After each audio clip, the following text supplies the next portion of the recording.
Hi folks, it's Miss Ocasio.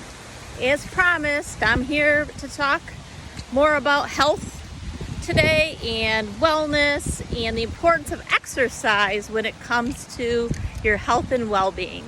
So a kind of a reminder is I had said we had went to church this morning, visited a new church. They were really honoring people who work in the healthcare system.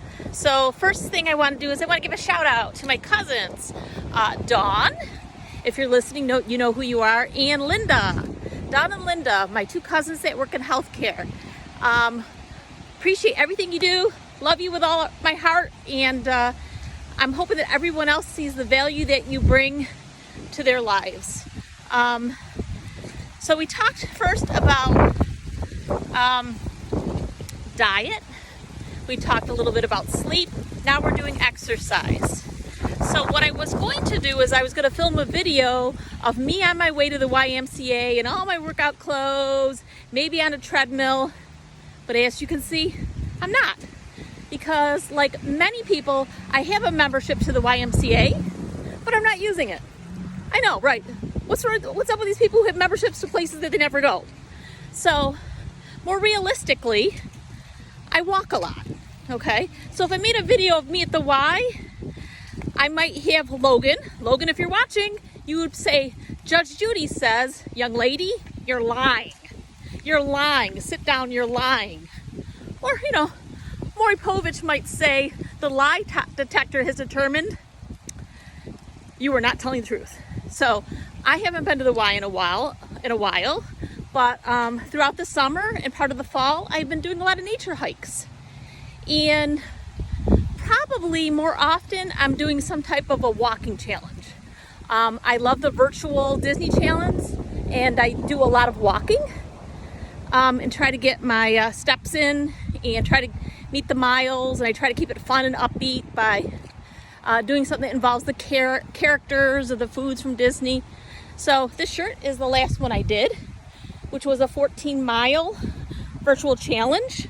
I've also done some of the Disney Villains challenges and things like that.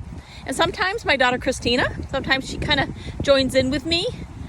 But Mr. Ocasio, he's a regular goer to the Y. He does pickleball. He works out pretty religiously every day. And that was me when we started, but now I do more walking. So I live in upstate New York, so the weather's very unpredictable right now. It's very, very windy and rain is forecasted. So never really know how far we're going to get with a walk.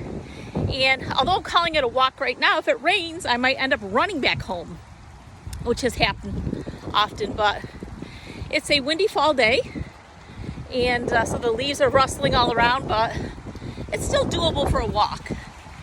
So what I would have to say about healthcare and exercise is if you're walking and you have movement, keep doing what you're doing. If you can, add a little more into that if you can. If you have a sedentary job where you sit down in an office seat or you don't have very much movement, set a timer. If you have a healthcare app, set it to remind yourself to get up, move around.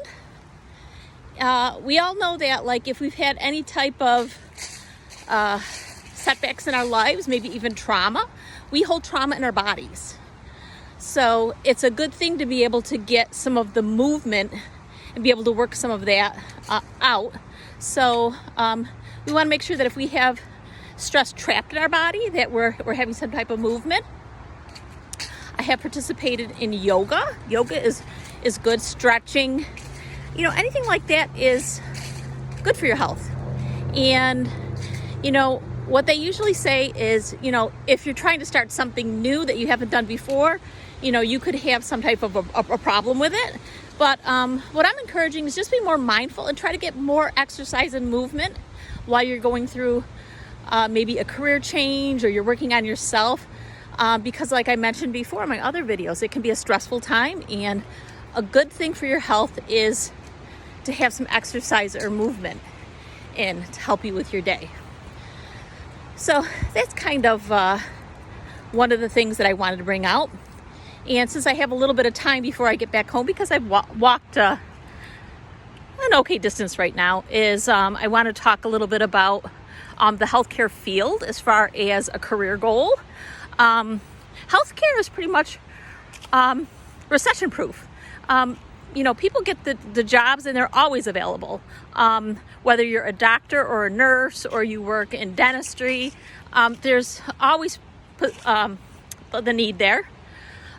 Even in hard times and good times, there's always a need because people need health care. People need to take care of themselves. Another thing is, if you don't have those skills, but you still want to recession-proof your job and you want to have some type of job security, there's all kinds of other positions in hospitals: secretarial, janitorial, security. There's so many things that go into running our healthcare system that is, it's a good thing to find. Working for a hospital can be a pretty secure position. The skill set, of course, having a medical background and having the knowledge is very, very important, but empathy and caring about other people, attention to detail, accountability, being responsible for yourself at the job is so important because you are dealing with other people and their health and their well-being. But like I mentioned in my first video today, going to church, about the vital role that